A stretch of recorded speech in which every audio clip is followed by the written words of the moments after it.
Selamat siang teman-teman, sedang menyaksikan update terus bersama saya Firda. Saya ingin menyampaikan informasi terkini dari Anda mendapatkan langsung Jakarta Bersama. Dan inilah live update sosial. Kita ke berita pertama saudara. Satu unit mobil kereta api Jakarta Travel ACFM dan dilakukan aktivitas pada 12 Desember.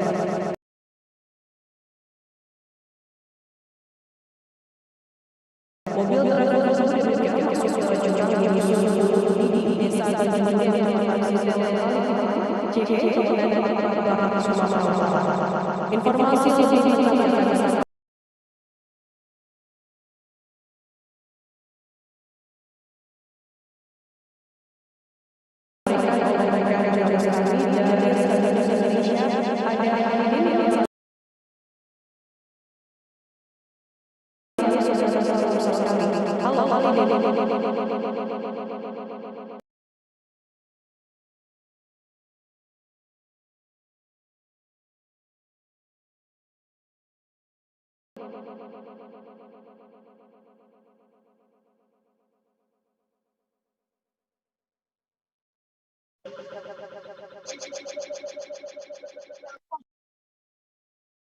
Halo rekan Halidin.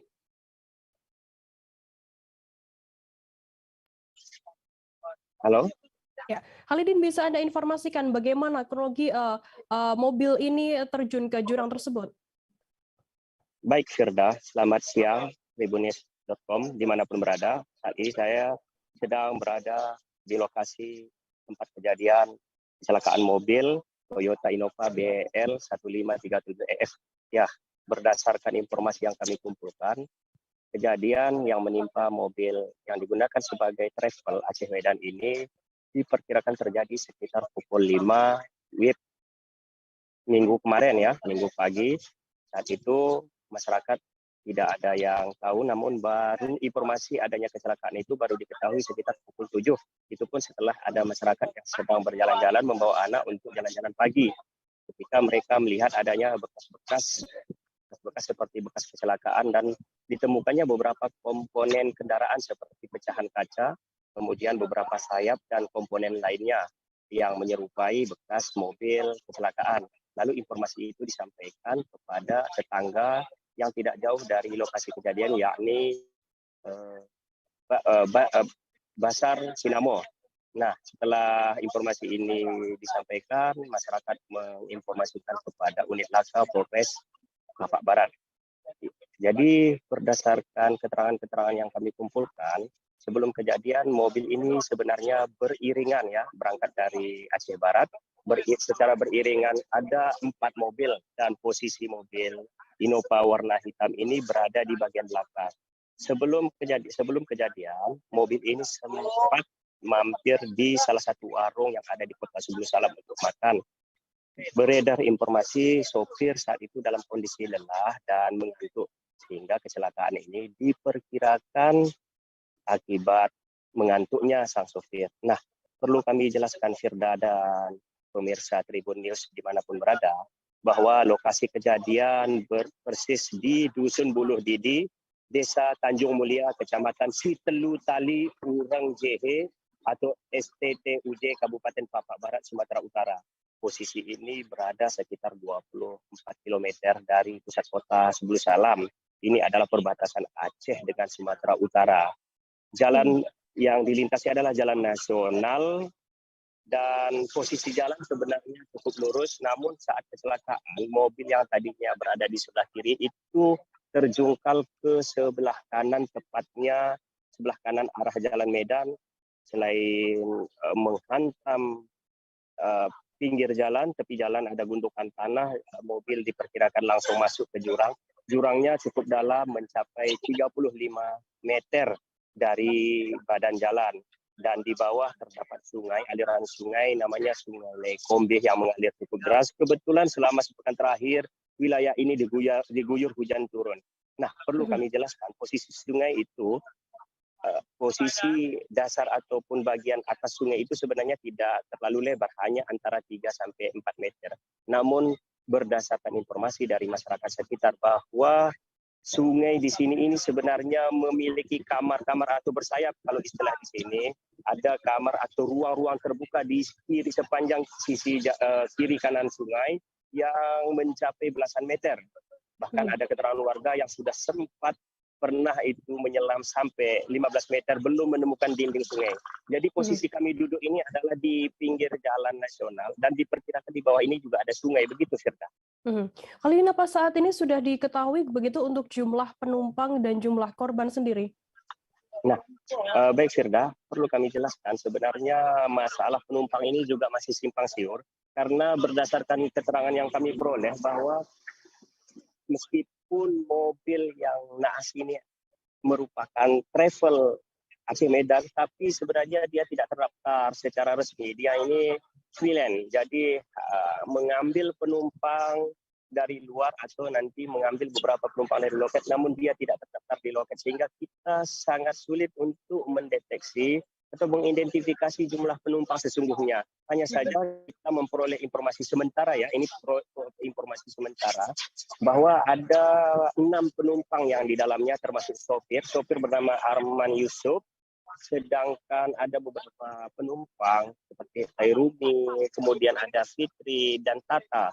Nah, ada pula informasi ada 1 penumpang bermarga Lubis, Amri Lubis kalau tidak salah, ini asal Medan, dan ada seorang penumpang lagi yang belum sampai saat ini belum kami dapatkan identitasnya. Pihak kepolisian juga belum mendapatkan informasi atau identitas yang lebih lengkap menyangkut dengan mobil naas ini.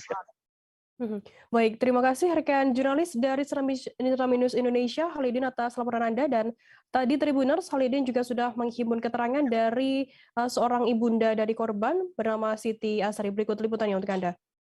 Korban ya, atas nama siapa tadi Bu? Fitri apa tadi Bu? Fitri Elviranti.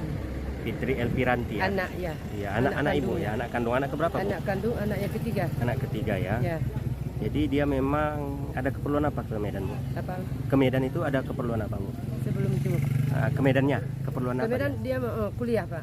Kuliah ya? Ambil profesi apoteker. Apoteker. Ya. Dia udah menikah Bu ya?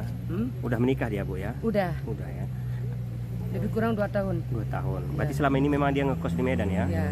Ada tanda-tanda Bu sebelum kejadian? Apa? Tanda-tanda apa yang Ibu alami sebelum kejadian ini? Firasat apa? Enggak? Kalau saya nggak ada. Enggak ada ya? Ya. Nggak ada rasa apa-apa, karena memang jarang sama saya ya. Jarang sama Ibu ya? Jarang. Dia pun kok pulang langsung ke rumah mentuanya. Berangkat pun juga dari rumah mentuanya, dia ikut suami. Kalaupun pulang ke sana sebentar aja, 2 malam. Karena suaminya tugas di situ di Nagan Raya. Iya. Pegawai dinas kesehatan. Oh gitu. Siapa suaminya Bu? Ya. Nama suaminya? Jarang sama saya. Nama suami? Nama suaminya? Nama suaminya Zainuddin. Zainuddin Bu ya. Ya, panggilan hari-hari Aji ya. Aja ya.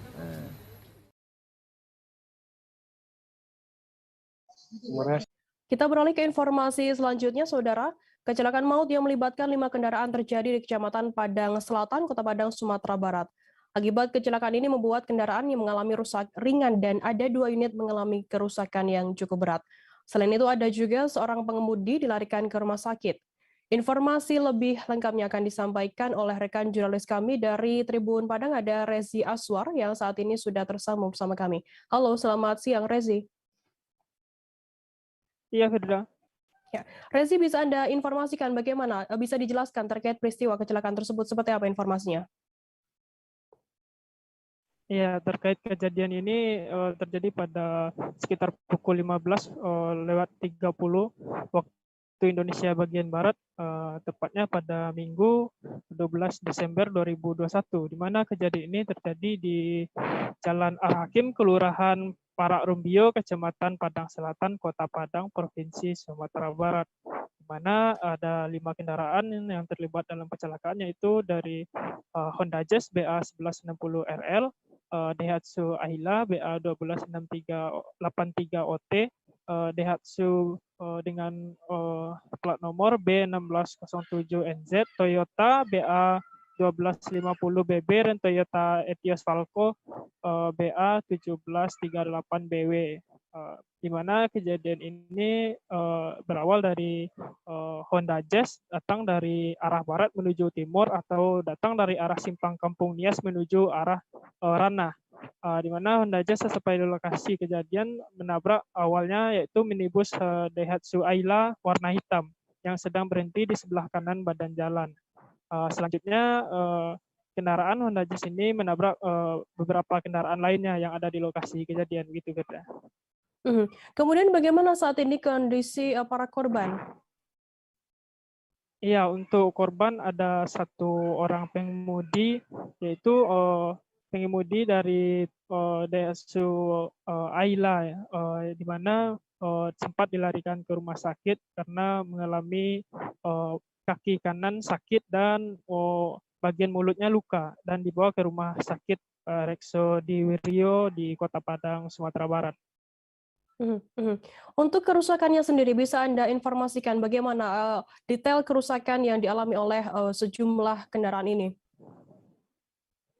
Iya, kami telah juga mewawancarai Kanit Laka Lantas Polresta Padang, Ibda Arisman, di mana mengatakan bahwa ada 2 unit kendaraan mengalami rusak berat, yaitu Honda Jazz dan Daihatsu Ayla warna hitam, di mana kendaraan ini mengalami ringsek pada bagian bodi samping kiri dan kanan dan juga kaca pecah gitu. Dan untuk kendaraan lainnya hanya mengalami lecet dan gores gitu atau bagian kaca spion patah gitu, Firda. Baik, terima kasih rekan jurnalis dari Tribun Padang, Rezi Aswar atas laporan Anda. Selamat bertugas kembali. Kita beralih ke informasi selanjutnya, Saudara. Beberapa wilayah di Nusa Penida, Kabupaten Kelungkung, Provinsi Bali diterjang banjir bandang pada Senin 13 Desember. Bahkan ketinggian air mencapai 1,5 meter. Informasi sementara, banjir itu menerjang rumah warga di beberapa desa, yakni Desa Suwana, Desa Sakti, Desa Pet, dan Desa Kutambi. Informasi lebih lengkapnya akan disampaikan oleh rekan jurnalis kami dari Tribun Bali, ada Zainal Nur Arifin, yang saat ini sudah tersambung sama kami. Halo, selamat siang, Zainal. Ya, selamat siang rekan Firda di studio. Zainal, bisa Anda informasikan bagaimana saat ini kondisi di Nusa Penida? Ya, dari informasi yang didapatkan di lapangan sendiri, saat ini sejumlah desa di Nusa Penida masih banyak digenangi lumpur, ranting-ranting pohon, kayu, dan serta perabotan rumah-rumah warga yang berserakan keluar dan terbawa banjir bandang dini hari tadi. Dan saat ini personil gabungan pun bersama warga tengah melakukan upaya pembersihan penyemprotan lumpur-lumpur tersebut untuk melakukan pembersihan. Seperti itu. Zainal, dikabarkan ada kendaraan roda 2 yang hanyut terbawa banjir begitu. Berapa jumlah kendaraan yang dilaporkan terbawa banjir bandang ini? Ya, dari laporan di lapangan sendiri dilaporkan terdapat 12 kendaraan yang terbawa arus banjir bandang dini hari tadi. 12 kendaraan tersebut milik warga dan terdiri dari 4 mobil dan 8 buah sepeda motor. Dan saking besarnya banjir bandang semalam itu sendiri, sebuah mobil itu sampai terbawa dan nyangkut di bawah aliran Sungai Karangsari. Dan saat ini warga setempat tengah bergotong royong untuk melakukan evakuasi mobil yang menyangkut di aliran sungai tersebut. Zainal, kemudian bagaimana saat ini penanganan dari pihak pemerintah daerah sendiri terhadap adanya bencana banjir bandang di sana? Ya, dari informasi wawancara tadi sendiri didapatkan Bupati Kelungkung Suwirta meminta semua organisasi perangkat daerah itu untuk mengatur personilnya agar terjun langsung ke Nusa Penida. Selain BPBD, juga Bupati Kelungkung meminta kepada pihak Perumda Air untuk mengantisipasi pipa putus pasca bencana banjir. Dan juga Bupati Suwirta meminta PLN untuk memantau kabel yang putus. Dan juga untuk damkar sendiri diminta oleh Bupati Kelungkung untuk diarahkan melakukan penyemprotan lumpur siang ini. Seperti itu. Baik, terima kasih Zainal dari Tribun Bali atas laporan Anda. Dan tadi Tribuners, Zainal juga sudah menghimpun keterangan dari Wayan Brata, seorang warga dan juga Bupati Kelungkung Suwirta. Berikut liputannya untuk Anda. hujan lagi. Tapi hujannya memang agak deras tapi sebentar. Kayaknya yang tidak nyangka seperti niki karena dahulu niki lebih deras hujannya niki tahun seperti niki. Itu air dari mana nih Pak? Ya. Airnya bagaimana yang kedengaran suara yang keluar. Setelah yang keluar di pekarangan yang apa seperti niki airnya. Oh, ya setinggi leher. Niki. Spanu niki ampun tak plak niki jebol. Tapi aja yang rusak nih Pak yang hanyut Pak. Sepeda motor, sepeda gayung, isinya warung niki sami niki. Barang-barang semua barang-barang pertukangan yang nak termasuk seni niki. Motor yang hanyut kan 3 niki akeh. Banyak ya. Sepeda motornya hanyut. Kan bapak mantan kuda berdua. Oh, tiang sepeda gayung siki, sepeda motor siki. Ya.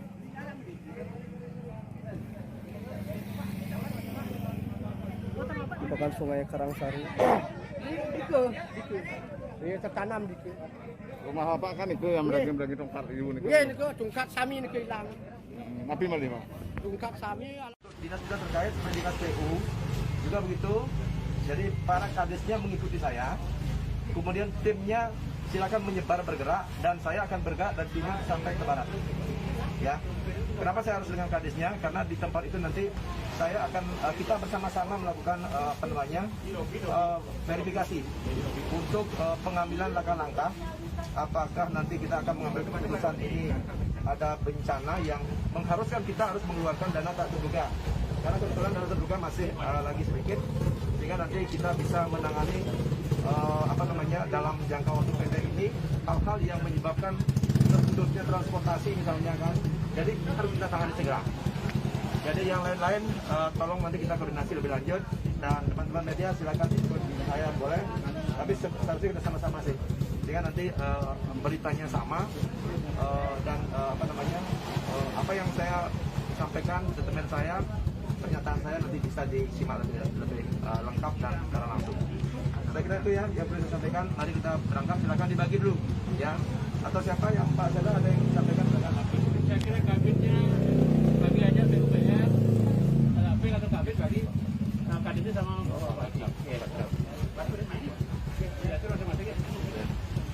Sebelum berangkat Pak Bupati di mana kerusakannya yang digoyang? Ya, yang jelas saya dari malam kemarin dari pagi-pagi baru bangun sudah penuh masukan. Tetapi saya harapkan satu aja ini, bahwa kejadian musibah ini siapapun tidak menginginkan. Kemudian saya minta tadi teman-teman ada yang mengirimkan satu video. Jadi jangan mengandalkan kami saja. Ada TNI, ada Polri dan teman-teman sudah bekerja. Saya berharap situasi ini masyarakat juga ikut turun, ya. Jadi akses jalannya cukup panjang. Saya minta kalau ada yang live ini misalnya masyarakat di sini tuh harus ikut turun juga. Jangan seolah-olah ini semua menjadi beban pemerintah. Seorang karyawan perusahaan swasta di Kecamatan Pangkalan Kerinci, Kabupaten Pelalawan Riau, berinisial TNS, 25 tahun alias Mala, ditangkap seusai membuat laporan palsu. Mala, perempuan yang bekerja di sebuah perusahaan pembiayaan kendaraan, membuat laporan dirinya menjadi korban penjamretan. Namun ternyata laporan tersebut hanya untuk menutupi aksinya yang menggelapkan uang perusahaan, hampir 30 juta rupiah untuk kebutuhan pribadinya. Untuk mengetahui informasi lebih lengkapnya, saat ini kami sudah tersambung dengan jurnalis dari Tribun Pekanbaru, ada Yohanes Tanjung, yang akan memberikan informasi lengkapnya untuk Anda Tribuners. Halo Yohanes, selamat siang. Halo Firda, selamat siang semua Tribuners. Yohanes, bisa Anda informasikan bagaimana untuk kronologi kasus laporan palsu ini hingga pelaku ditahan oleh pihak kepolisian?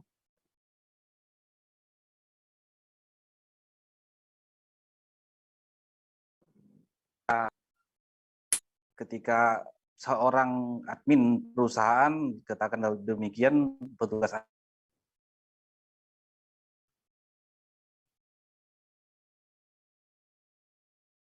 Halo Yohanes, bisa mendengar suara kami dari studio? Halo, iya Firda. Bisa Anda informasikan bagaimana untuk kronologi kasus tersebut hingga pelaku ini ditahan oleh pihak kepolisian?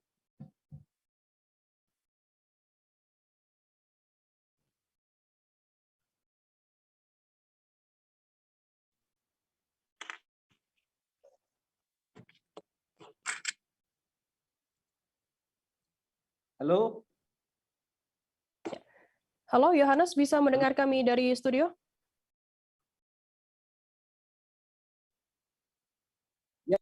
Halo.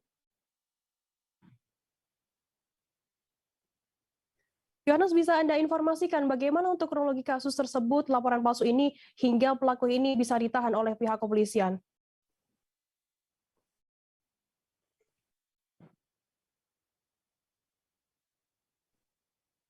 Halo.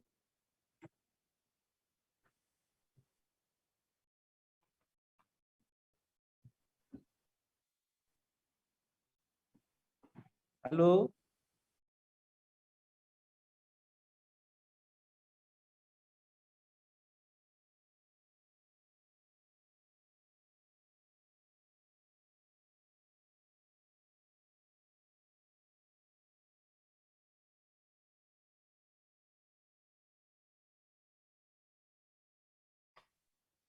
Baik, Tribuners semua, kasus penggelapan yang dilakukan oleh seorang admin, katakan demikian, admin salah satu perusahaan pembiayaan atau leasing di kendaraan di Pangkalan Kerinci, berawal ketika pelaku yang berinisial TNS atau alias Mala, berusia 25 tahun,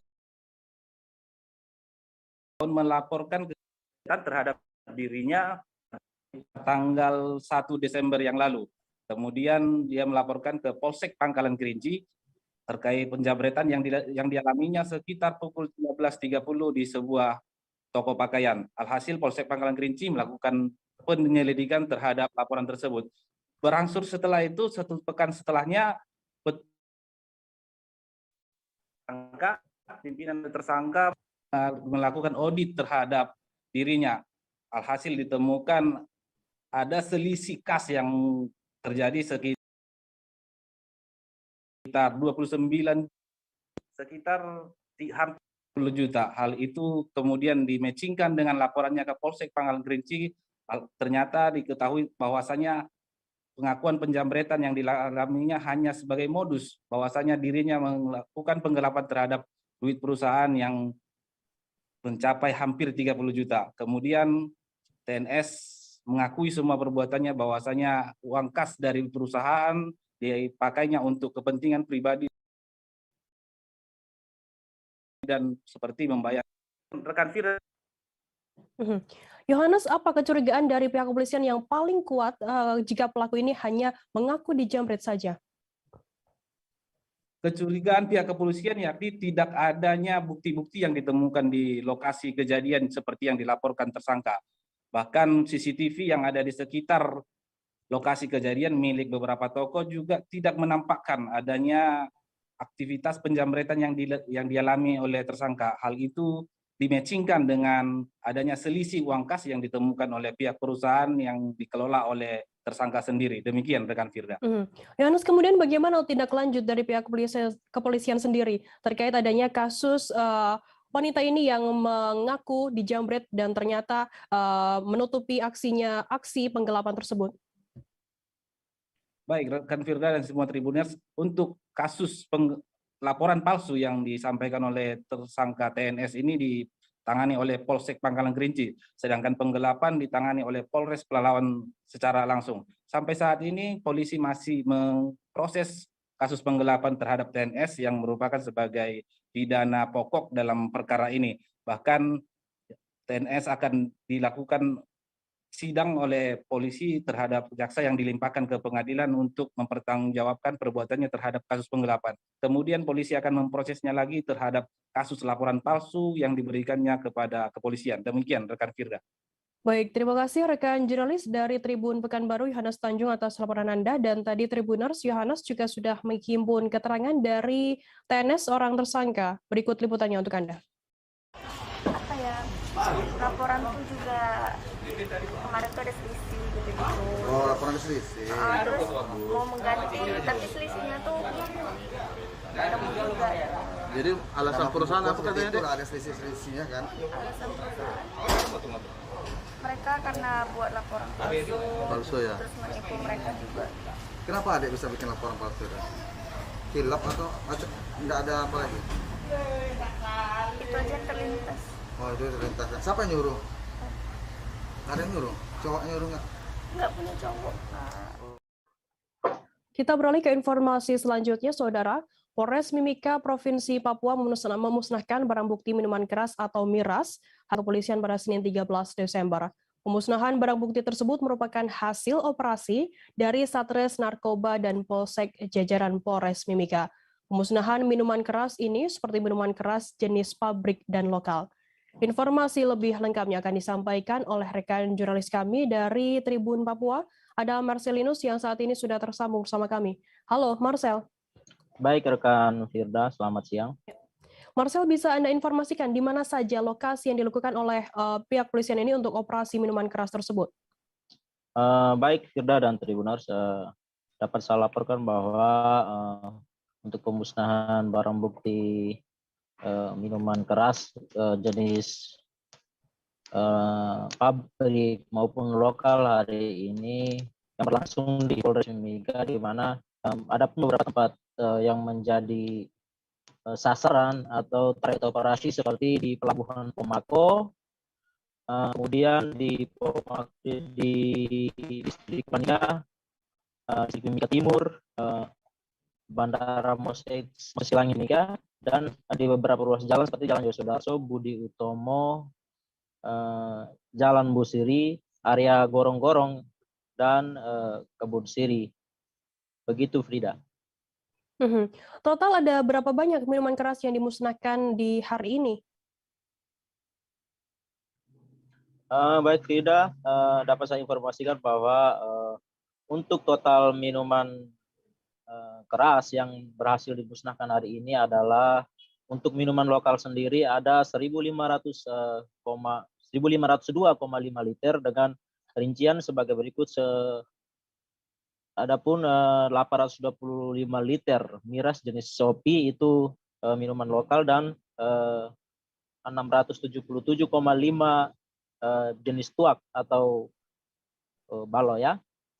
Untuk minuman lokal terdiri dari 1.502,5 liter dengan rincian 825,3 liter miras jenis Sopi dan 677 jenis tuak. Itu yang tadi saya sudah sebutkan. Namun untuk kemudian minuman beralkohol jenis pabrik itu terdapat 760 botol, diantaranya 119 bermerek vodka Iceland, kemudian 144 botol minuman vodka, 312 whisky, 18 botol anggur merah, 51 botol anggur kolesol, 14 kaleng bir angker, dan 6 kaleng bir hitam atau stout. Begitu rekan Firda. Marcel, apa kemudian langkah dari pihak kepolisian sendiri selanjutnya terkait minuman keras yang merajalela di Mimika sendiri? Oke, baik rekan Firda, dapat saya sampaikan bahwa menurut Wakapolres Mimika, Kompol Seraju mengatakan bahwa untuk target-target operasi tetap dilaksanakan.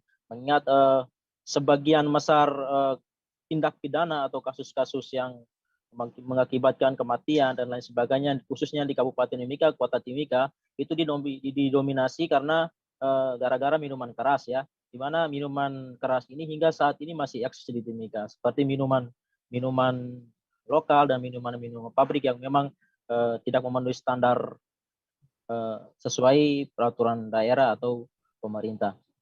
Frida, dapat saya laporkan juga bahwa terkait minuman keras ini tidak hanya diproduksi di Timika atau di area sekitar Kota Timika saja, namun minuman keras ini kerap juga didatangkan dari luar, seperti dari arah Maluku, dari arah Manado menggunakan jasa kapal laut ya.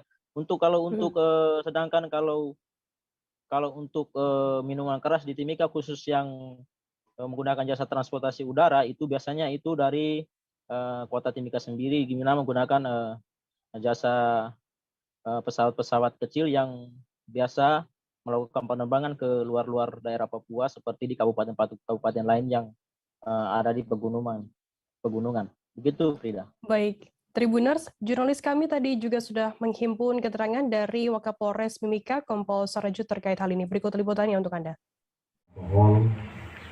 Baik itu minuman pabrikan ataupun minuman lokal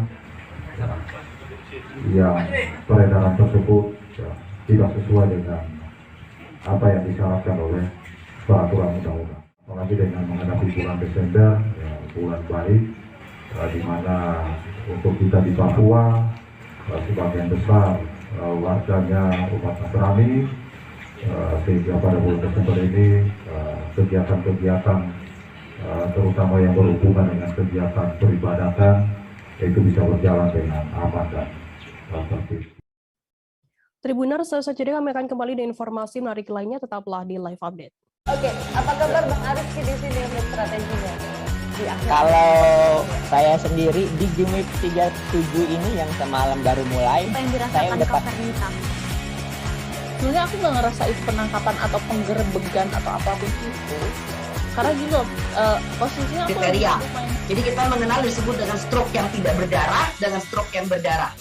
Stroke yang tidak berdarah itu biasanya ditandai dengan adanya penyumbatan. Kalau itu terjadi di sini mungkin pikirnya tidak ke situ kali ya, tapi kalau di Korea atau di Kamboja itu ada beberapa paper yang saya itu mas, ya, dulunya tukang koran.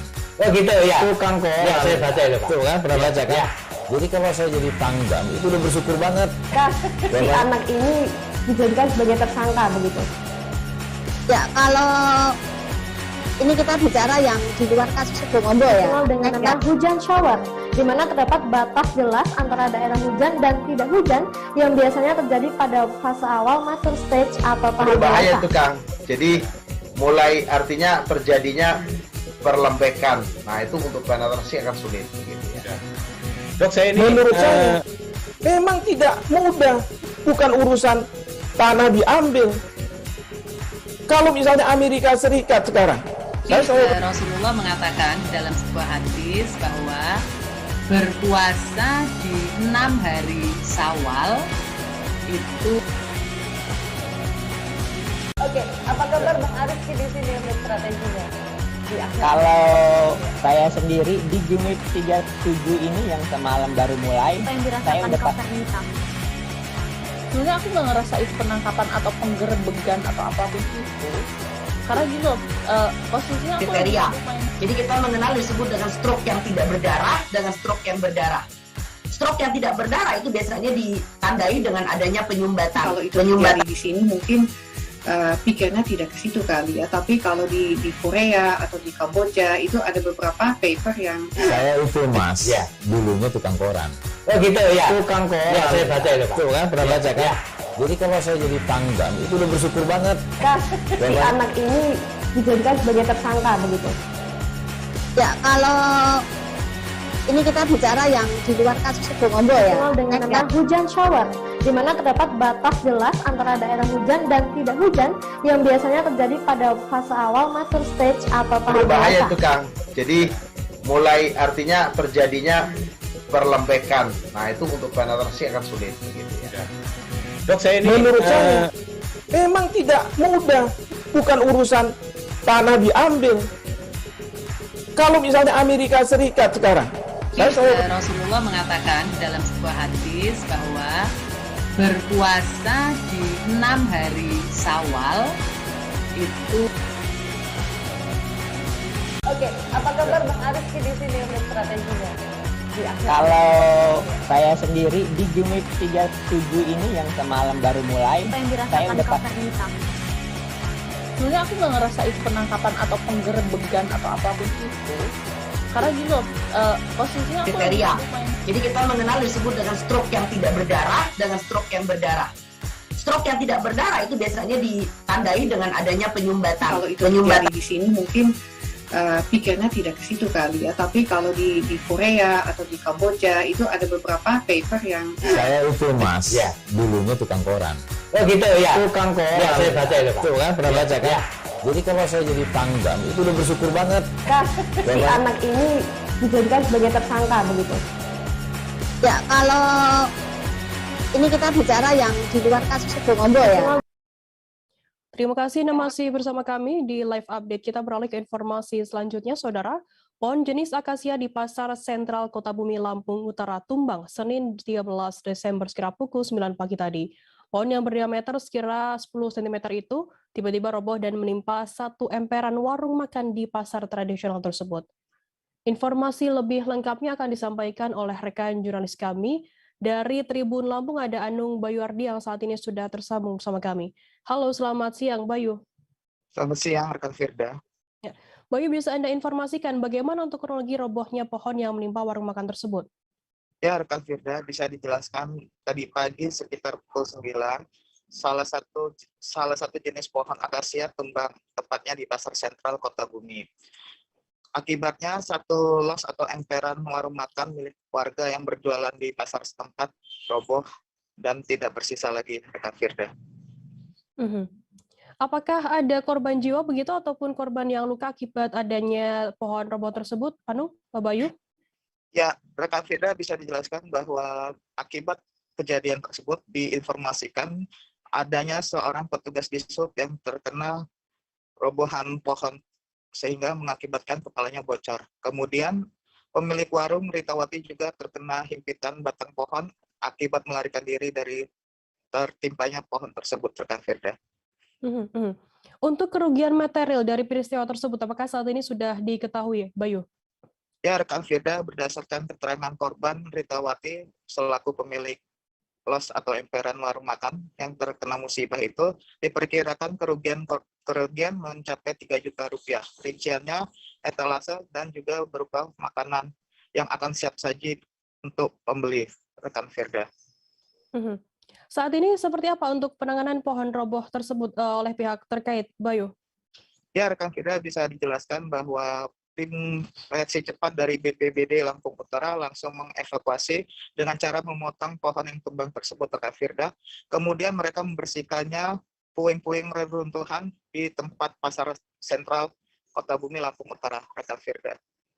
Baik, terima kasih rekan jurnalis dari Tribun Lampung Anu Bayordi atas laporan Anda, dan tadi Tribuners, Bayu juga sudah menghimpun keterangan dari seorang korban bernama Ritawati dan Danru tim TRC Suhali. Berikut liputannya untuk Anda. Berapa tahun? Dari tahun 2002 saya dagang. Tapi tadinya di bawah sana. Setelah ini ada disuruh pindah ke sini. Warung nasi ya, Bu? Iya, warung nasi. Bu, jadinya jam berapa sih? Sekitar jam 9 lewat. Jam 9 pagi nih? Dia itu kan nggak ada angin, nggak ada apa-apa, tahu-tahu kan suruh. Sebelum kejadian, ada suara gimana tuh? Nggak ada. Langsung rock, langsung roboh. Saya aja tadi nyuci ayam di situ, sempat lari, baru sedikit udah ketimpa. Ketimpa apa itu? Itu kok jepit di tengah situ saya tadi. Itu ketimpa? Iya, kejepit di tengah. Baru gede ini loh di tengah sini. Posisi pas roboh, ibu di dalam? Iya, lagi masak. Lagi masak. Masih ada melayani pembeli ya, Bu? Pembeli ada? Pembeli ada 4 orang ngopi, sebelah sana duduknya. Saya udah suami udah nyuci ayam gitu. Nyuci ayam. Tahu-tahu dengar krek gitu langsung. Krek dia bunyi, saya kabur tapi nggak keburu, langsung sampai tengah kena saya. Tadi ketika kita dapat informasi yang disampaikan oleh pimpinan kita langsung, kita dapat informasi dari masyarakat bahwa ada pohon tumbang di Pasar Sentral. Langsung kita menyiapkan personil dan peralatan yang kita butuhkan untuk evakuasi ini. Langsung kita bergerak, langsung meluncur ke TKP. Sekarang ini penyebab robohnya apa? Kalau kita lihat ini penyebab robohnya, ini pohonnya sudah lapuk, sudah buruk dari bawahnya ini. Pohonnya sudah terlalu besar dan lapuk di bagian bawahnya. Total kerugian dari pedagang sendiri, korbannya ada berapa? Kerugian berapa? Belum kita berincin ya, kita belum ketemu juga sama korbannya. Jadi korbannya informasi yang dapat berapa orang? 1 atau 2 pedagangnya? Pedagangnya ini mungkin ada 1-2 orang ya. Karena kita belum ketemu langsung sama pemiliknya. Kalau estimasi sendiri Bang, perkiraan kerugian berapa Bang? Kita belum bisa kirakan ya. Paling berapa gitu ya. Bisa kita buat. Oke Bang, apa langkah kita terkait kerugian yang diderita oleh pedagang? Apa memberikan bantuan atau gimana? Nah, itu biasanya kalau untuk kerugian seperti ini mereka buat laporan ke BPBD melalui kelurahan, kecamatan. Nanti diteruskan ke BPBD di bidang tahap rekon RR, bidang RR ya, bidang RR. Nanti mungkin apa tindak lanjutnya yaitu bidang RR yang urusan. Biasanya ada bantuan atau gimana Bang? Ya, biasanya kita lihat kalau memang dia seperti ini ya mungkin ada bantuan ya, itu kita kurang paham juga, itu bagian bidang RR masalahnya. Artis Bobby Joseph diamankan oleh Polres Tangerang Selatan karena tersandung kasus narkoba pada Jumat 10 Desember dini hari. Bobi yang sempat memerankan beberapa sinetron tersebut diamankan di kawasan Jalan Kintamani, Jakarta Barat sekira pukul 1 dini hari. Kabid Polda Metro Jaya Kombes Pol Endra Zulpan mengatakan, Bobi Joseph diamankan saat ingin melakukan jual beli narkoba jenis sabu. Informasi lebih lengkapnya akan disampaikan oleh rekan jurnalis kami dari Tribun Jakarta, ada Ega Alfreda yang saat ini sudah tersambung bersama kami. Halo, selamat siang Ega. Ya, selamat siang rekan Firda. Ega, bisa Anda informasikan bagaimana untuk kronologi penangkapan dari Bobi Joseph ini? Baik, rekan Firda, terima kasih dapat disampaikan langsung dari lokasi Polres Tangerang Selatan. Bobi Joseph diketahui diamankan oleh Polres Tangerang Selatan pada hari Jumat, tanggal 10 Desember 2021, sekira pukul 01.31 dini hari. Awal mula penangkapan tersebut saat Polres Tangerang Selatan mengetahui adanya transaksi barang haram narkotika jenis sabu, yang dimana awalnya transaksi tersebut akan dilakukan di daerah Tangerang Selatan, namun diakibatkan karena adanya kebocoran informasi dari beberapa pihak, transaksi barang haram tersebut akhirnya dipindahkan di kawasan Kalideres, Jakarta Barat di hari yang sama dan waktu yang sama, dan ternyata petugas dari Kepolisian Tangerang Selatan mendapati bahwa barang haram tersebut didapatkan dari seorang artis yang diketahui berinisial BJ atau lebih dikenal dengan nama Bobi Joseph pada hari Jumat 10 Desember 2021. Begitu Firda. Bisa Anda informasikan apakah saat ini berdasarkan pengakuan dari Bobi Joseph sendiri, sejak kapan ia menggunakan narkotika jenis sabu ini? Baik, dapat dilaporkan bahwa artis Bobi Joseph yang sudah lama tidak dilihat di layar kaca televisi, ternyata Bobi Joseph ini sudah mengonsumsi narkotika jenis sabu sejak 2015 lalu, menurut pengakuannya kepada petugas Polres Tangerang Selatan. Begitu Firda. Untuk alasan dari Bobi Joseph ini menggunakan narkotika jenis sabu ini apa, dan apakah sudah ada informasi mengenai Bobi ini menjual ganja sintetis, atau bisa diinformasikan terkait hal ini? Baik, untuk alasan kenapa Bobi Joseph terpaksa menggunakan narkotika jenis sabu ini, alasannya hanya untuk menambah stamina saat dia bekerja, lalu saat dia mengurusi bisnisnya di bidang kuliner segala macam di daerah Jakarta Barat. Diketahui juga belakangan ini dalam waktu kurang sekira 1 tahun, Kapolres Tangerang Selatan AKBP Iman Imanuddin mengatakan kalau Bobi Joseph juga nyambil bekerja, yaitu berjualan ganja sintetis atau tembakau kering yang dijual belikan kepada pelanggannya melalui akun Instagram secara online. Tapi untuk waktu dan keterangan lebih lanjut soal ganja sintetis ini belum bisa dipaparkan secara langsung karena masih dalam proses pendalaman. Begitu Firda.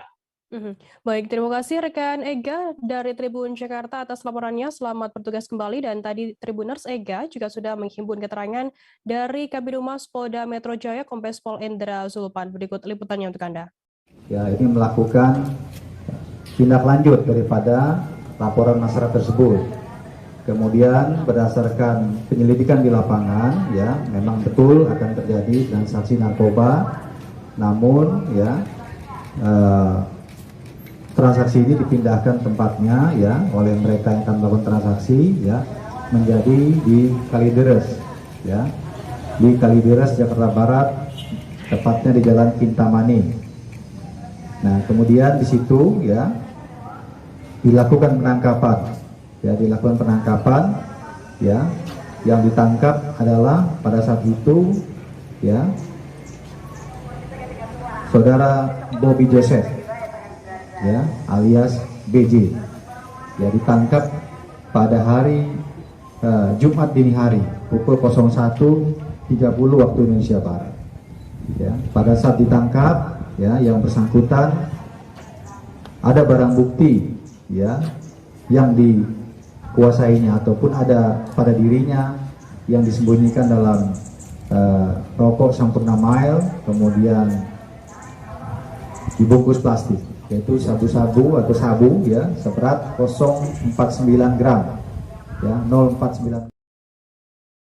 Wali Kota Bogor Bima Arya Sugiarto melakukan inspeksi mendadak jalur sepeda di Jalan Sudirman, Kota Bogor pada Jumat 10 Desember.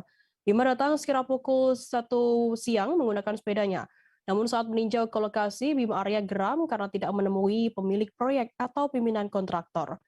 Informasi lebih lengkapnya akan disampaikan oleh rekan jurnalis kami dari Tribun Bogor, ada Lingga Arfian yang saat ini sudah tersambung bersama kami. Halo Lingga. Ya, Firda. Lingga, bisa Anda informasikan apa penyebab dari geramnya Bima Arya ini saat meninjau proyek jalur sepeda tersebut? Ya, Firda dan rekan-rekan Tribuners diinformasikan bahwa Wali Kota Bogor Bima Arya Sugiarto sempat melakukan inspeksi mendadak di jalur sepeda di Jalan Sudirman. Inspeksi mendadak tersebut dilaksanakan Bima Arya pada siang hari ketika dianya sedang melakukan bersepeda. Namun saat sedang di lokasi tidak ditemui adanya kontraktor ataupun pihak penanggung jawab yang kemudian Bima Arya pun mencari hingga ke pertengahan jalur tersebut, namun masih tidak ditemukan.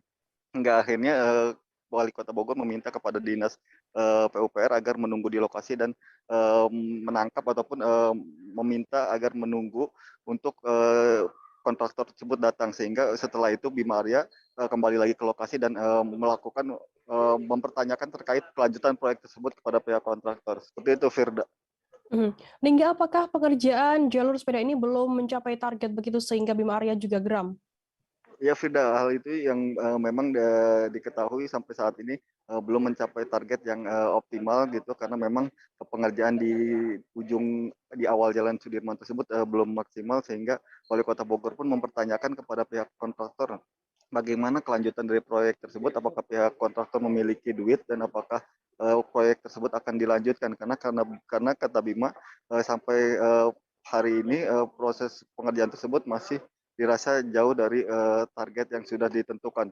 Untuk itu ia pun rencananya akan melakukan perombakan total terkait pelaksanaan lelang, seperti itu, Firda.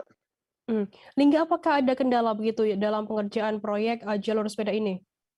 Ya, Firda, secara umum tidak ada kendala dari pengerjaan tersebut, namun Bima Arya pun mengetahui aneh melihat proyek pedestrian jalur sepeda yang memang sampai saat ini belum mencapai target, sehingga ia pun mempertanyakan bahwa apakah kontraktor sanggup untuk melaksanakan pengerjaan tersebut atau tidak, sehingga pihak kontraktor pun mengakui bahwa tidak ada kendala, namun pihaknya masih menunggu material yang datang, seperti itu, Firda.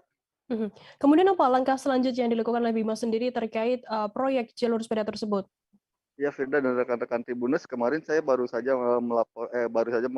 mendapatkan informasi bahwa tadi Wali Kota Bogor Bima Arya Sugiarto langsung melakukan perombakan pada sistem lelang gitu di Kota Bogor, sehingga kata Bima akan ada orang-orang baru yang menjabat di bagian lelang yang sehingga tidak ada kerancuan gitu ataupun keterlambatan dalam pengerjaan proyek, seperti itu, Firda.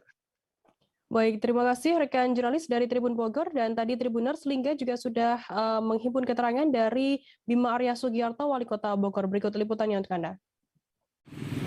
Ya, saya kecewa dengan panggung ini masih segini ya. Saya lihat ada masalah, pekerja kurang, waktu kurang gitu. Nah, saya tanya tadi ada uangnya enggak gitu.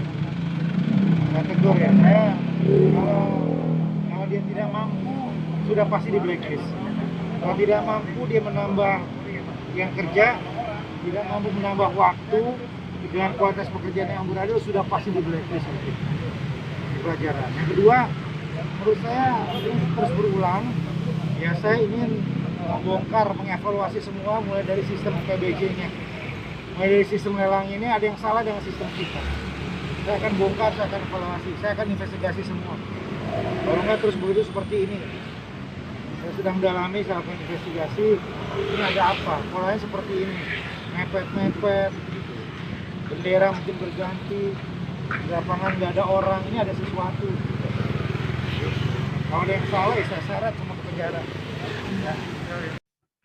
Masih dari Bogor, saudara pebasket Denny Sumargo memenuhi tantangan duel basket 3-on-3 melawan Wali Kota Bogor dalam kompetisi 3-on-3 basket Bol Dakadin Kota Bogor di Balai Kota Bogor pada Sabtu 11 Desember malam. Denny yang dijuluki pebasket sombong ini maju bersama timnya, yakni Ketua Kadin Kota Bogor, Almer Faik Rusdi, dan Kalista atlet Porda Kota Bogor. Sementara tim dari Wali Kota Bogor Bima Arya, yakni Wijin dan Vandika Ramadhani. Informasi lebih lengkapnya akan disampaikan oleh rekan jurnalis kami, Lingga Arfian dari Tribun Bogor. Saya saat ini sudah tersambung bersama kami. Halo Lingga, selamat siang.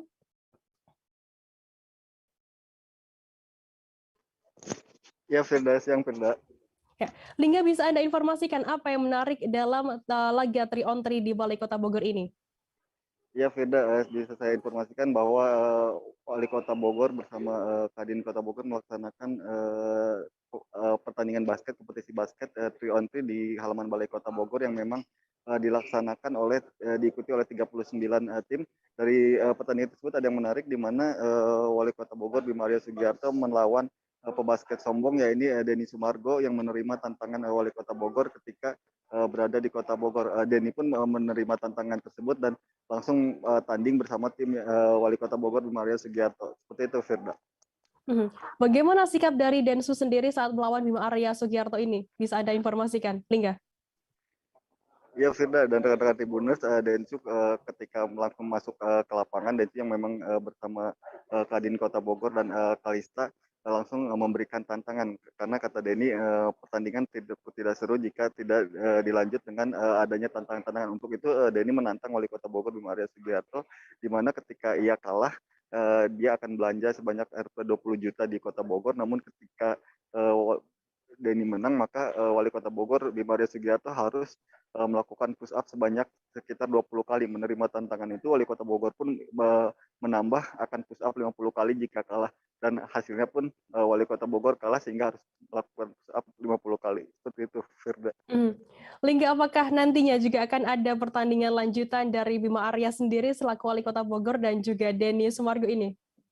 Ya, Firda dan rekan-rekan Tribuners, Wali Kota Bogor Bima Arya Sugiarto sempat mengakui kekalahannya, namun ia tidak terima jika harus bertanding satu kali sehingga ia kembali menantang pebasket sombong Denny Sumargo di lain tempat yang ditentukan oleh Denny dengan tantangan-tantangan yang berbeda. Ia pun memastikan bahwa pertandingan tersebut harus dilaksanakan untuk mencari tahu siapa sebenarnya yang terbaik itu dalam bermain basket. Seperti itu, Firda. Baik, terima kasih rekan jurnalis dari Tribun Bogor, Lingga Arfian atas laporan Anda. Selamat bertugas kembali. Dan tadi Tribuners, Lingga juga sudah menghimpun keterangan dari pebasket Denny Sumargo dan juga Wali Kota Bogor Bima Arya Sugiarto. Berikut liputannya untuk Anda. Kang, gimana kan untuk event begini terus tadi main sama Wali seperti apa? Sebenarnya ini adalah suatu hal yang mengembirakan sekali ya, di tengah kita menghadapi pandemik, kita bisa beraktivitas kembali dengan prosedur yang pastinya dijaga, melalui swab test dan lain-lain. Dan saya senang sekali ada Pak Wali di sini juga yang kemudian bisa menjembatani itu semua. Itu dari saya. Ya, ini untuk pertama kali Balai Kota dipasang tinggi dan tenda seperti ini. Sebelumnya belum pernah. Ini hanya untuk basket. Pesan kita adalah olahraga jangan berhenti. Semua jangan berhenti, asal prokes. Jadi basket ini di Bogor banyak atletnya, banyak minatnya. Jadi kita senang diadakan di sini langsung di jantung pemerintahan Kota Bogor, dan saya senang banget ada tamu kehormatan basket sombong yang memenuhi tantangan saya. Saya ikhlas walaupun kalah, tapi sebenarnya agak kalah, supaya senang aja tamu. Karena prinsipnya saya tuh memuliakan tamu. Tamu itu harus kita muliakan, harus kita buat senang, harus kita buat terhormat. Makanya tadi agak ngalah. Berarti harus ada pertandingan kedua yang kita akan undang semua warga dengan protokol kesehatan pastinya untuk bisa menyaksikan pertarungan basket sombong one on one versus dengan Pak Wali. Dan tempatnya silahkan basket sombong. Siap. Oh, sini kan kandang saya. Siap. Ada lagi? Kita beralih ke informasi selanjutnya, Saudara. Polres Bitung mengungkap aksi pencurian kendaraan bermotor pada Jumat 10 Desember. Sebanyak 12 motor digasak oleh seorang laki-laki berinisial RM alias Glenn, 22 tahun, warga Poigar, Kabupaten Bolmong, Provinsi Sulawesi Utara selama kurang waktu 2 bulan. Aksi itu dilakukan seorang diri di sejumlah kota dan kota-kabupaten di Sulut. Informasi lebih lengkapnya akan disampaikan oleh rekan jurnalis kami dari Tribun Manado, ada Christian Wayongkere yang saat ini sudah tersambung bersama kami. Halo Christian.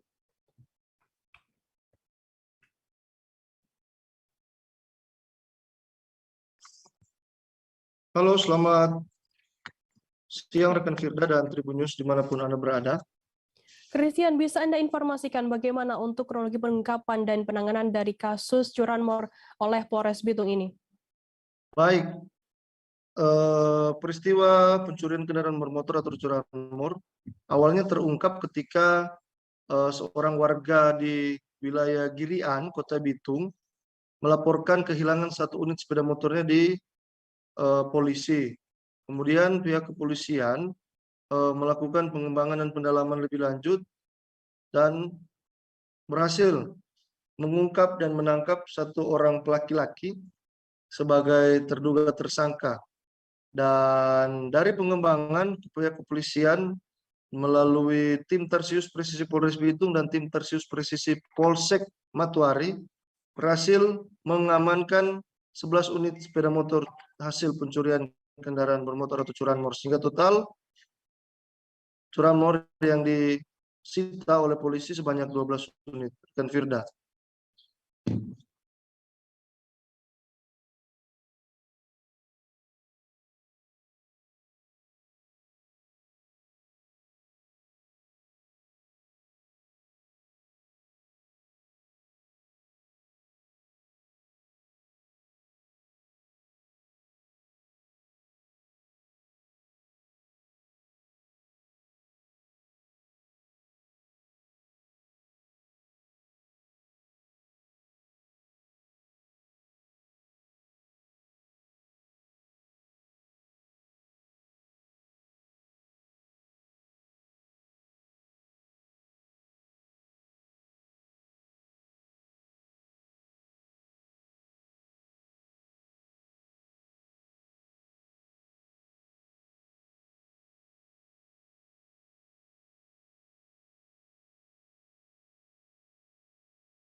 Christian, bisa Anda informasikan berapa untuk jumlah barang bukti yang diamankan oleh pihak kepolisian sendiri dan di wilayah mana saja barang bukti curian tersebut disita oleh pihak kepolisian?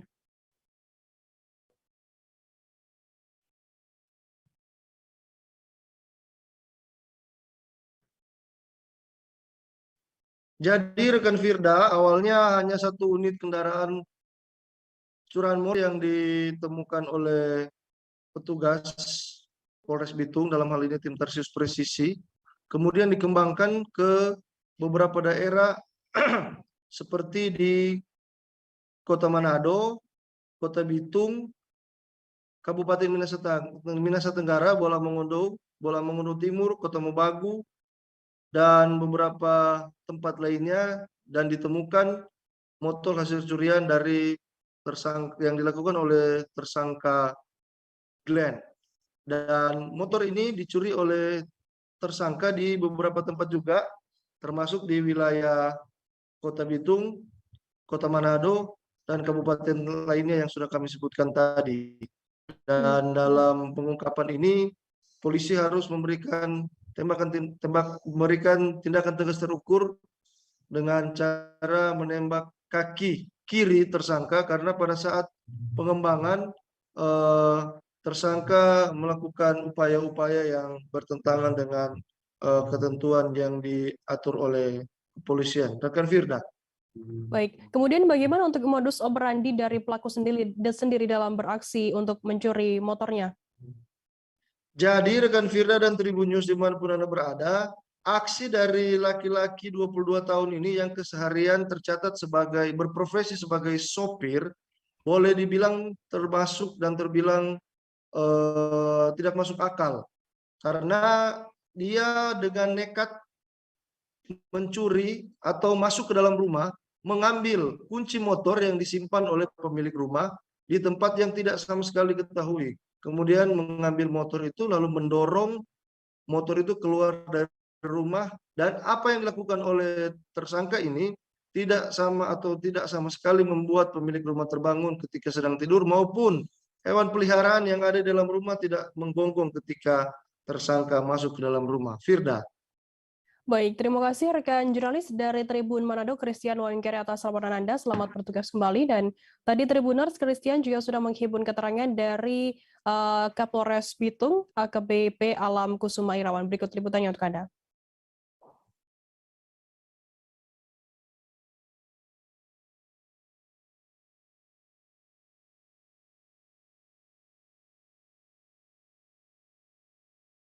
Ini berdasarkan LP yang ada, kemudian kita berhasil mengamankan 11 unit lainnya. Ya. Kita juga menghimbau kepada masyarakat yang merasa ada kehilangan kendaraan bermotor, terutama untuk silakan konfirmasi ke Polres Bitung. Siapa tahu ada kendaraannya yang berhasil kita amankan di sini. Kronologisnya seperti apa Pak? Ini sehingga sampai ditangkap. Jadi kronologisnya pertama adalah laporan dari masyarakat ya, bulan Oktober, kemudian kita kembangkan. Hasil pengembangan tersebut didapatkan tersangka ini. Kemudian kendaraan-kendaraan lainnya. Lokus delikti pencuriannya di mana saja, Pak? Lokus deliktinya ada beberapa tempat tadi, ada di Boltim, kemudian di Bitung sendiri ya, kemudian ada di Mitra, ada lagi di Manado juga ada,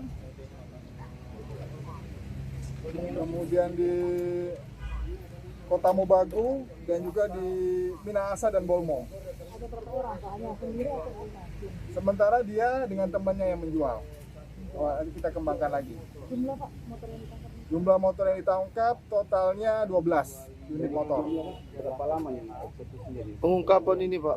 Nah, berapa lama Mas eksekusi motor ini? Bisa dijelasin?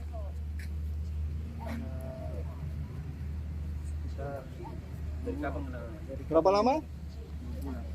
2 bulan. 2 bulan dapat 11 motor. 2 bulan dapat 11 motor. Luar biasa. Gimana caranya?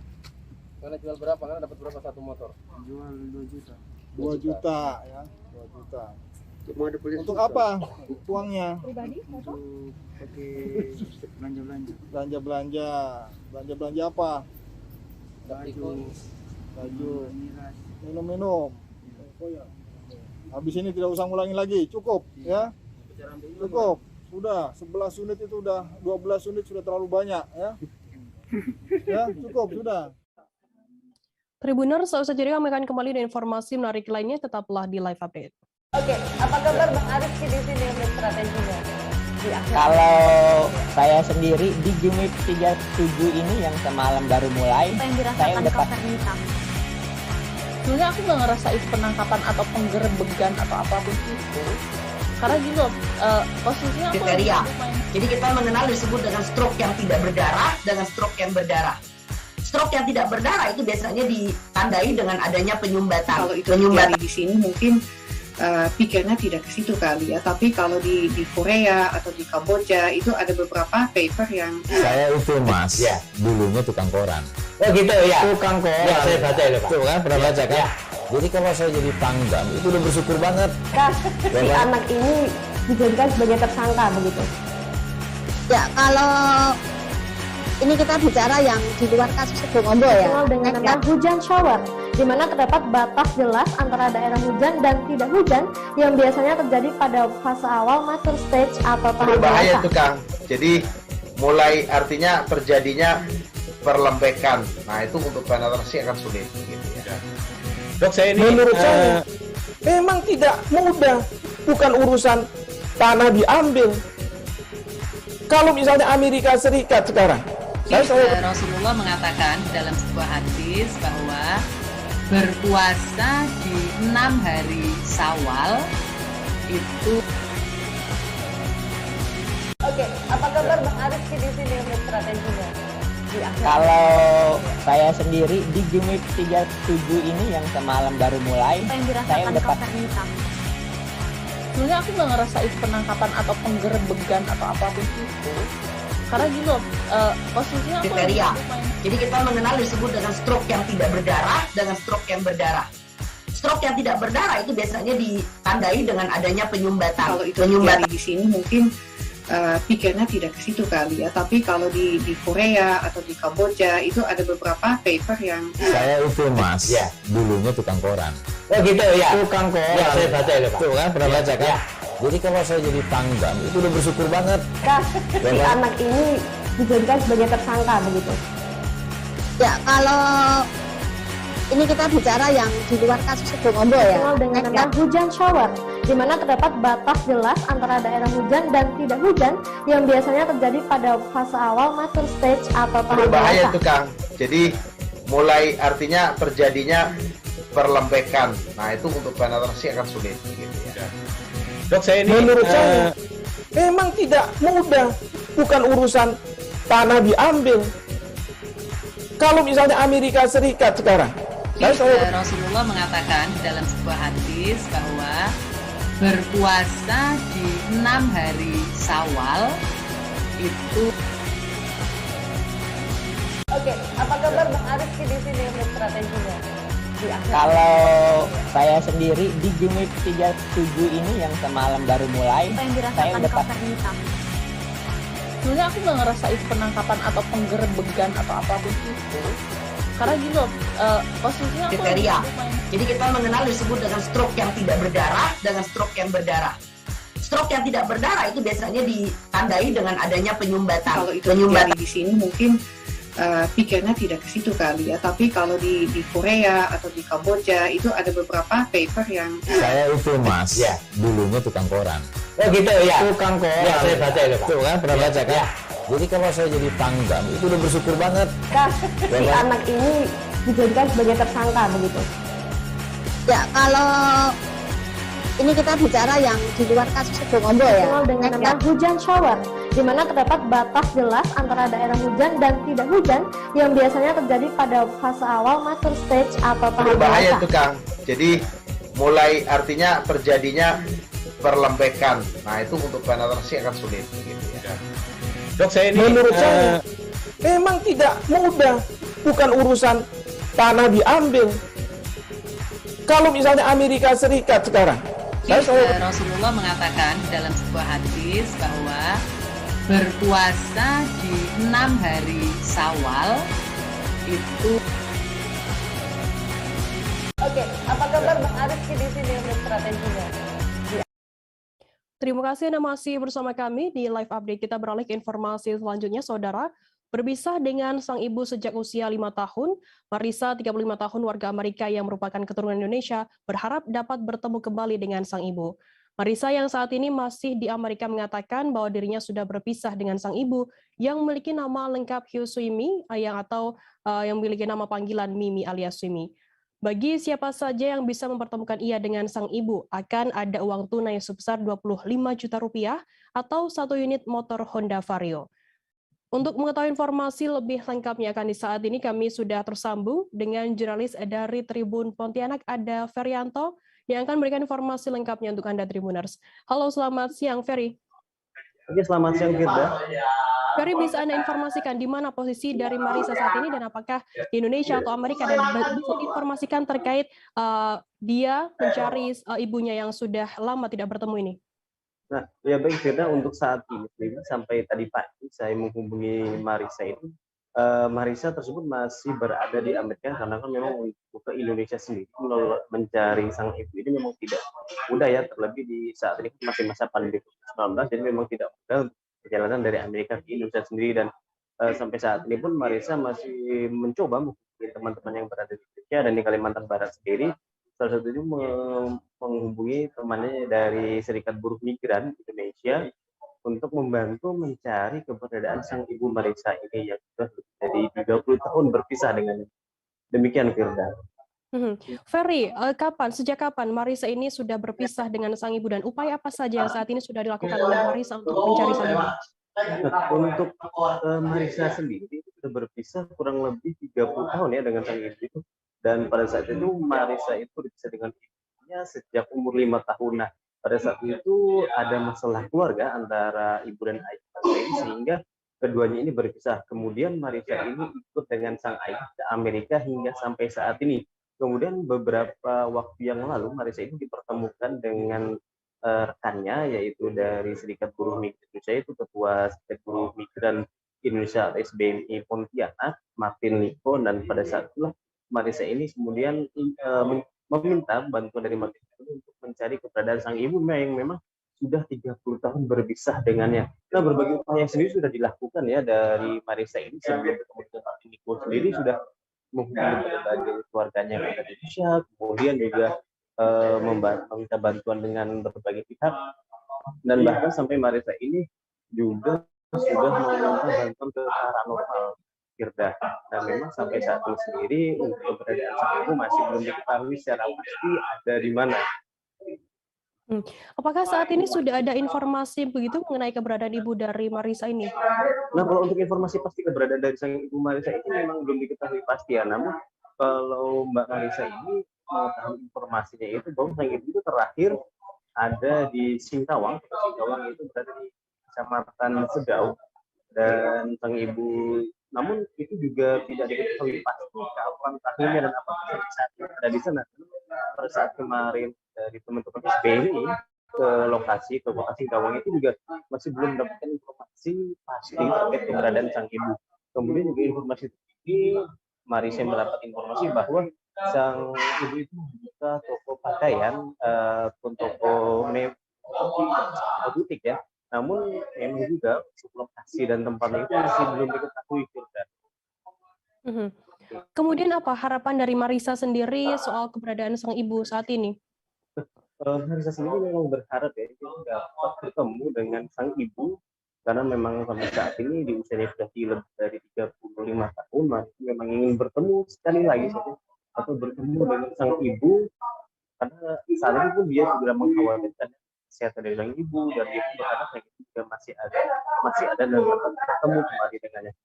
Dia pun sampai memberanikan diri untuk memberikan hadiah bagi siapa saja yang bisa dapat mempertemukan dirinya dengan sang ibu dengan uang tunai senilai 20 rupiah, ataupun ada sepeda motor yang memang dia siapkan jenis roda Vario ya, memang bagi warga yang mampu mempertemukan dirinya dengan sang ibu.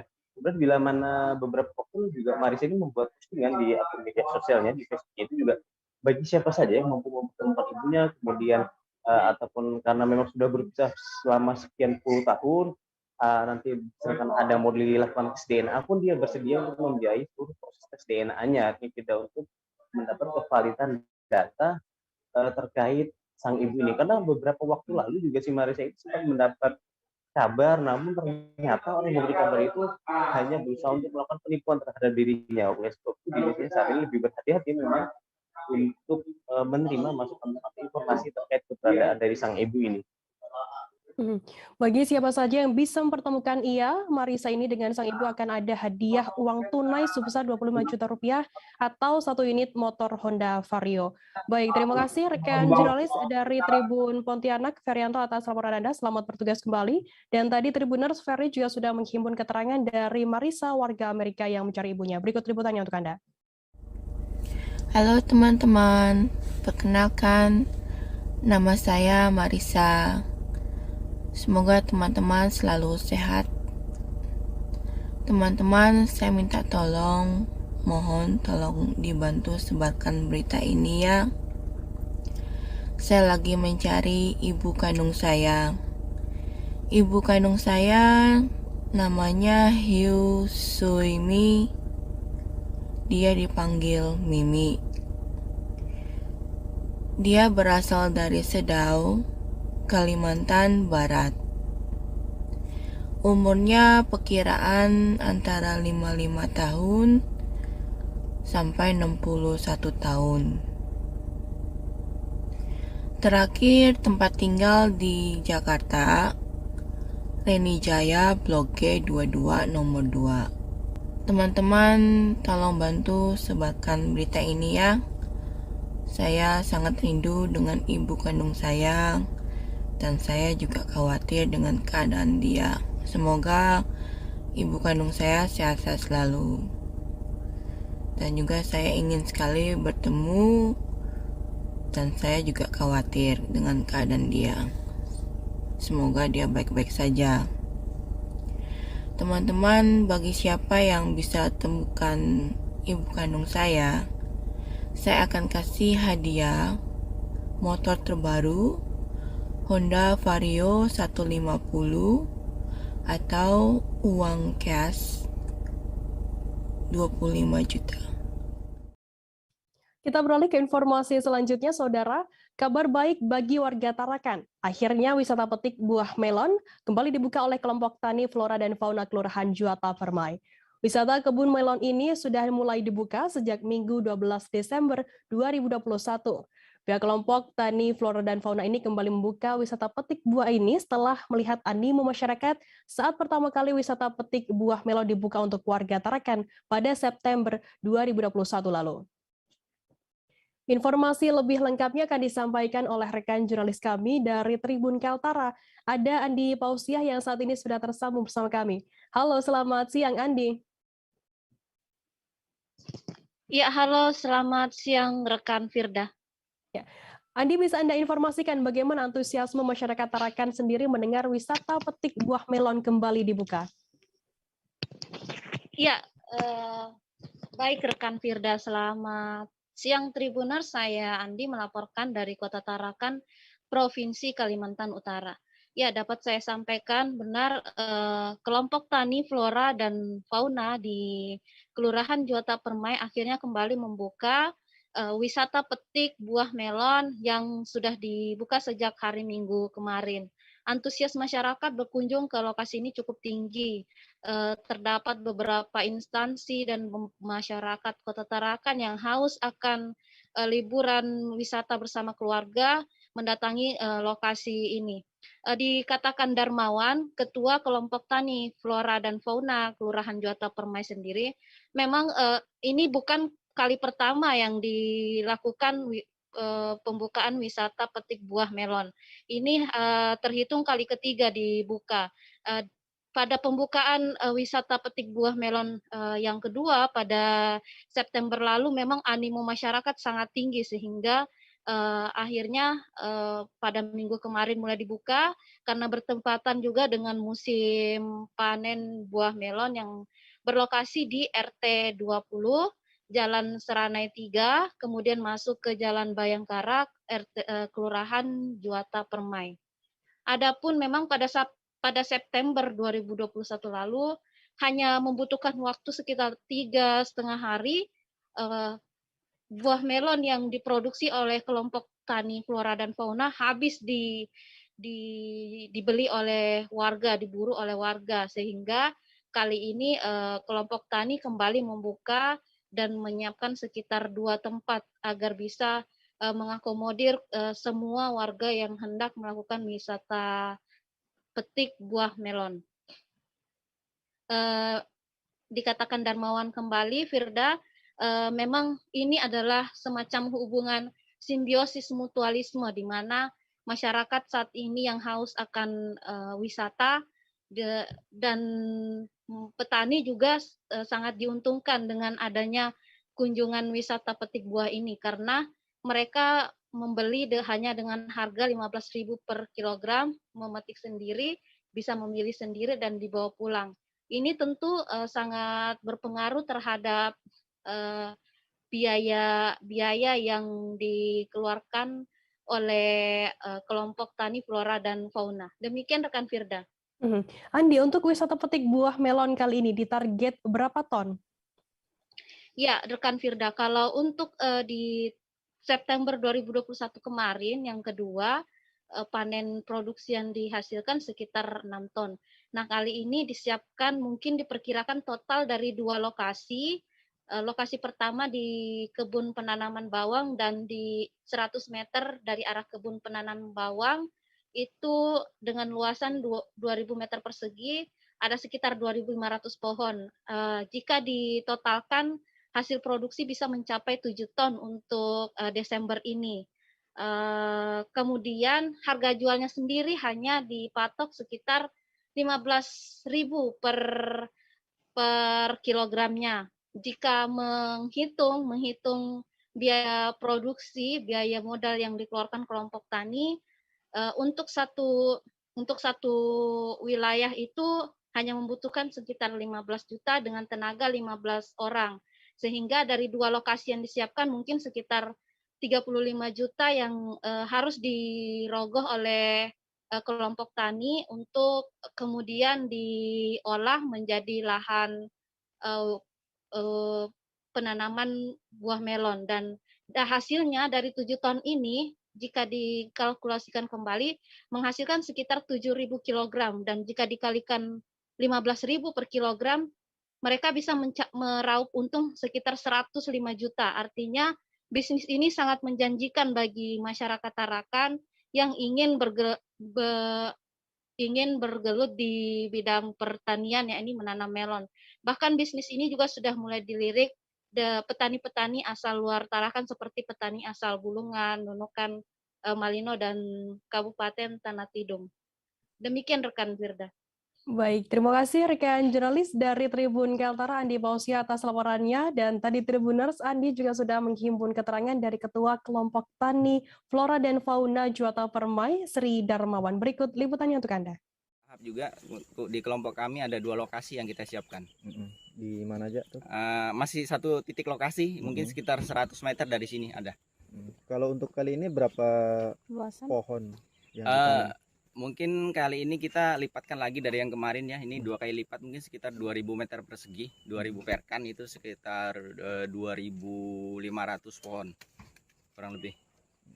Nah itu kalau totalnya berapa sih Pak? Kalau total apanya nih? Buah hasil berapa ton nih Pak? Produksi. Kalau dari 2 titik lokasi ini kami target sekitar 7 ton. 7 ton. 7 ton. Dan itu berapa sih omsetnya Pak kalau sekitar segitu?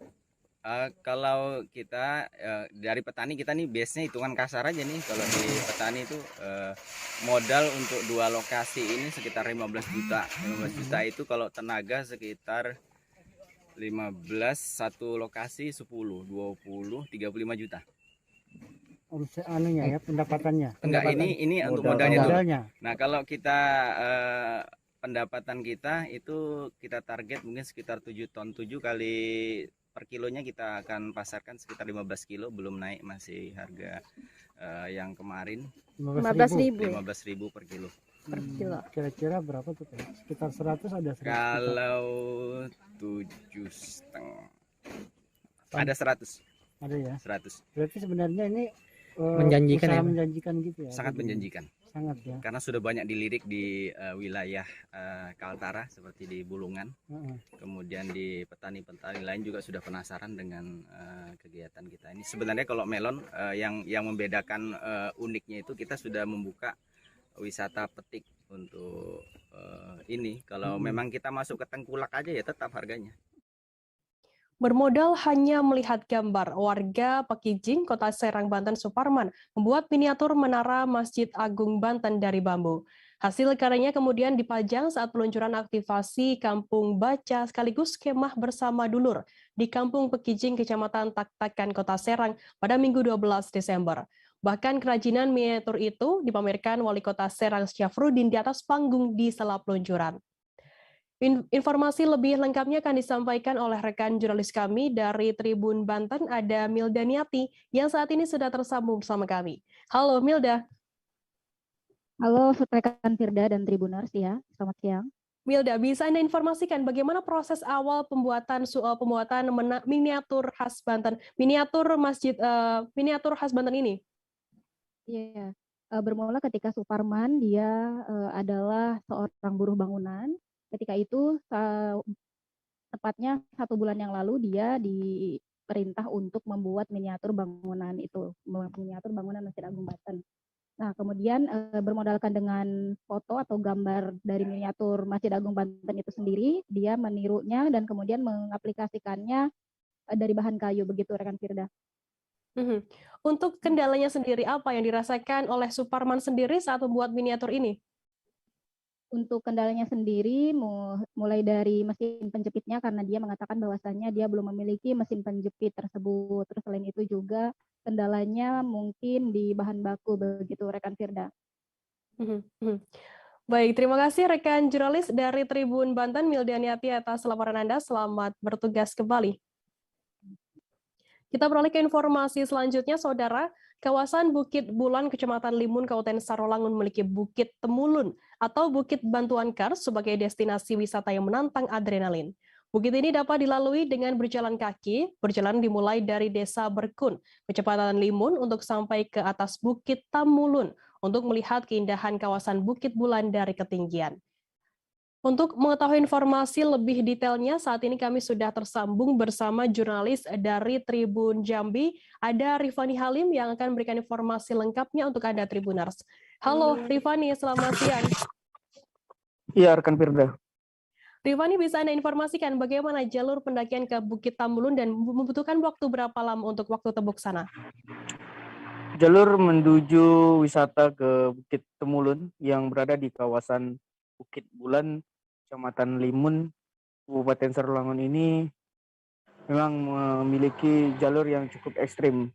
Tak hanya jalur yang cukup ekstrim, namun dari pusat Kabupaten Sarolangun sendiri, kita membutuhkan jalan menggunakan sepeda motor atau kendaraan roda 4, 2 hingga 3 jam perjalanan dengan mobil atau kendaraan yang lebih tinggi, karena kondisi jalan yang sedikit curam dan bebatuan. Dan jika hujan, kondisi jalan sangat berbahaya sekali. Nah, kemudian juga kita dapat berjalan dari desa, berjalan kaki yang dipandu oleh masyarakat setempat, menggunakan jalan kaki dengan 20 menit hingga 30 menit perjalanan. Ya, melewati sungai dan melewati juga tanjakan hingga tangga-tangga dan tali yang telah dibuat oleh masyarakat dan pemerintah desa setempat. Begitu. Rifani, bagaimana kemudian akses menuju tempat wisata Bukit Tamulun ini? Nah, ini untuk aksesnya, nah kita sampaikan, tangga besi itu sudah dibuat untuk memudahkan atau agar jalan ke sana tidak terlalu ekstrim. Kemudian juga diberikan tali tambang agar wisatawan juga bisa berpegangan dengan tali tersebut agar tidak berisiko lebih berbahaya, gitu rekan Firda.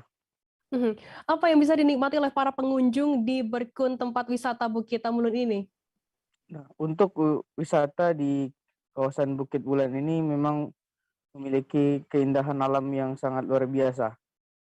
Di sana kita juga dapat melintasi sungai-sungai yang masih asri juga, kemudian juga pemandangan yang masih tergolong hijau di sana. Dan Bukit Temulun ini berada di kawasan hutan adat desa dan ini sangat dijaga sekali oleh masyarakat setempat. Dan juga para masyarakat tidak, maksud saya, para pengunjung tidak boleh membuang sampah sembarangan. Kita juga sempat menemui beberapa sampah tidak dibawa oleh pengunjung dan ini jadi teguran dari pemuda setempat agar para pengunjung untuk membawa sampah kembali. Depan juga pihaknya juga akan menertibkan para pengunjung yang membawa barang-barang agar membawa barang-barang itu kembali turun tanpa meninggalkan apapun selain jejak. Gitu, Firda. Baik, terima kasih rekan jurnalis dari Tribun Jambi, Rifani Halim atas laporan Anda. Selamat bertugas kembali. Kita beralih ke informasi selanjutnya, Saudara. Satlantas Polres Malang tidak melakukan penyekatan di jalur-jalur pemberantasan Kabupaten Malang dengan daerah lain saat Natal dan Tahun Baru 2022. Alhasil kendaraan dari luar Kabupaten Malang bebas melintas pada saat Nataru ini. Satlantas Polres Malang AKP Agung Fitransyah mengatakan ditiadakannya penyekatan bukan berarti pihaknya abai tentang pencegahan COVID-19. Informasi lebih lengkapnya akan disampaikan oleh rekan jurnalis kami dari Surya Malang, ada Erwin Wicaksono yang saat ini sudah tersambung bersama kami. Halo, selamat siang Erwin. Halo, selamat siang Firda. Erwin, bisa Anda informasikan mengapa penyekatan jalan menuju wilayah Kabupaten Malang ini ditiadakan saat Natal? Ya, baik. Saya sampaikan untuk tahun ini, Kabupaten Polres Malang tidak lagi memperlakukan penyekatan-penyekatan di sejumlah wilayah yang menjadi perbatasan Kabupaten Malang dengan daerah lain. Pertimbangan ditiadakannya penyekatan ini merupakan hasil dari koordinasi yang dilakukan oleh Satlantas Polres Malang yang akan lebih mengintenskan pos-pos pelayanan di daerah-daerah perbatasan Kabupaten Malang dengan daerah lain. Nantinya pos-pos tersebut rencananya akan dipusatkan di 2 titik, yakni yang berbatasan dengan Kabupaten Blitar, dan yang satu lagi ada di exit tol Singosari. Begitu rekan kerja. Apa kebijakan pengganti dari penyekatan untuk mencegah COVID-19 masuk ke Kabupaten Malang? Ya, berdasarkan informasi yang kami dapat dari Kasatlantas Polres Malang, AKP Agung Fitrasya menerangkan nantinya Polres Malang akan mendirikan pos pelayanan tersebut. Nah, nantinya pos pelayanan ini akan bertugas untuk mengintenskan penerapan protokol kesehatan di wilayah-wilayah yang rawan kerumunan di wilayah Kabupaten Malang. Nantinya pos-pos tersebut berisi pelayanan untuk masyarakat seperti rapid test, terus kemudian tempat istirahat, dan alat-alat keperluan lain untuk pencegahan COVID-19. Dan saat ini Polres Malang lebih memilih untuk mengedukasi masyarakat agar lebih taat protokol kesehatan seperti itu. Sehingga penyekatan sendiri dipastikan tidak akan dilakukan oleh Polres Malang karena pertimbangan-pertimbangan yang sudah dibicarakan sebelumnya. Begitu, rekan-rekan. Erwin, berapa total titik pos pelayanan yang akan dipasang oleh Satlantas Polres Malang kali ini? Ya, kendati secara kentara nanti akan dibawakan 2 titik, yakni di exit tol Singosari dan perbatasan Sumber Pucung yang bersebelahan langsung dengan Kabupaten Blitar. Namun untuk kepastiannya sendiri, Satlantas Polres Malang mengaku perlu untuk membahasnya lagi bersama Ditlantas Polda Jawa Timur untuk penentuan berapa jumlah lokasi adanya pos-pos pelayanan untuk pencegahan COVID-19 saat Natal dan Tahun Baru. Begitu. Baik, Tribuners, jurnalis kami tadi juga sudah menghubungi keterangan dari AKP Agung Fitransyah, Kasatlantas Polres Malang. Berikut liputannya untuk Anda. Kita akan buat yang namanya pos pelayanan. Pos pelayanan kita sudah tentukan titik-titiknya, namun untuk lebih pastinya kita menunggu petunjuk pasti dari Ditlantas Polda Jatim untuk CB-nya seperti apa dan sebagainya. Kita masih menunggu pasti. Tapi kalau untuk titik-titiknya sudah kita tentukan, bukan tentukan, sudah kita rencanakan, tinggal nanti kita sesuaikan petunjuk pasti dari pimpinan, dari pusat, dari Pak Kapolres, dari Ditlantas, dari Polda Jatim, kita sesuaikan.